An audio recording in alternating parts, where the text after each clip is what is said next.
अगले जन्म में क्या बनेंगे आप? गरुड़ पुराण की इन 8 बातों में छिपा है सच। गरुड़ पुराण गीता में कहा गया है कि आत्मा अजर अमर है। जैसे व्यक्ति अपने कपड़ों को बदलता है, आत्मा भी उसी प्रकार शरीर बदलती है। गरुड़ पुराण में मनुष्य के कर्म का लेखा जोखा बताया गया है, जिससे मनुष्य के पाप और पुण्य निर्धारित होते हैं। मान्यता है कि व्यक्ति को अपनी मृत्यु के बाद कर्मों के आधार पर स्वर्ग और नरक की प्राप्ति होती है। गरुड़ पुराण में यह भी बताया गया है कि कर्मों के आधार पर अगले जन्म में व्यक्ति किसी रूप में जन्म लेता है। आइए बताते हैं आपको गरुड़ पुराण क्या कहता है।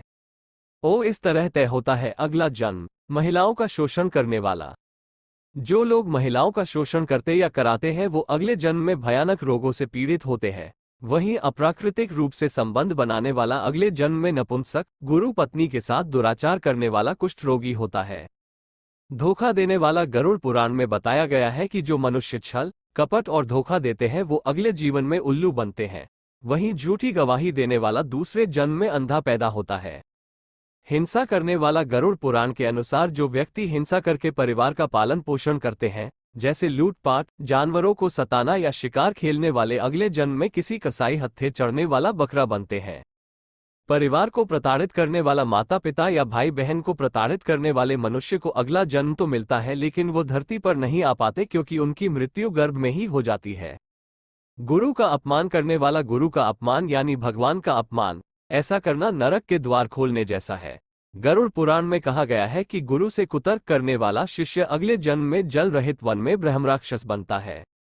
पुरुष का महिलाओं जैसा व्यवहार, यदि कोई पुरुष महिलाओं वाला आचरण करता है, स्वभाव में महिलाओं वाली आदतें ले आता है, तो ऐसे पुरुषों को अगले जन्म में स्त्री का रूप मिलता है। मृत्यु के समय भगवान का नाम, अगर कोई मृत्यु के समय भगवान का नाम लेता है तो वो मुक्ति के मार्ग पर अग्रसर हो जाता है।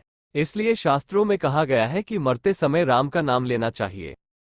हत्या करने वाला, स्त्री की हत्या, गर्भपात करने या कराने वाला भिल रोगी, गाय की हत्या करने वाला मूर्ख और कुबड़ा, ये दोनों नरक की यातनाएं भोगने के बाद अगले जन्म चांडाल योनि में ही पैदा होते हैं। चाणक्य नाइटी, पिछले जन्म के पुण्य से मिलते हैं ये 6 सुख, हर किसी के पास नहीं होते। राय का उपाय, चुटकी भर राय से चल पड़ेगा मंद पड़ा व्यापार। अपनाएं ये 5 टोटके। अक्षय तृतीया कब, इसे क्यों माना जाता है इतना शुभ, जाने इससे जुड़ी पौराणिक मान्यता। अक्षय तृतीया कब, इसे क्यों माना जाता है इतना शुभ, जाने इससे जुड़ी पौराणिक मान्यता। गरुड़ पुराण में बताई इन बातों का रखेंगे ध्यान, तो भागदौड़ और तनाव नहीं बल्कि चैन से कटेगा जीवन। गरुड़ पुराण में बताए इन बातों का रखेंगे ध्यान, तो भागदौड़ और तनाव नहीं बल्कि चैन से कटेगा जीवन।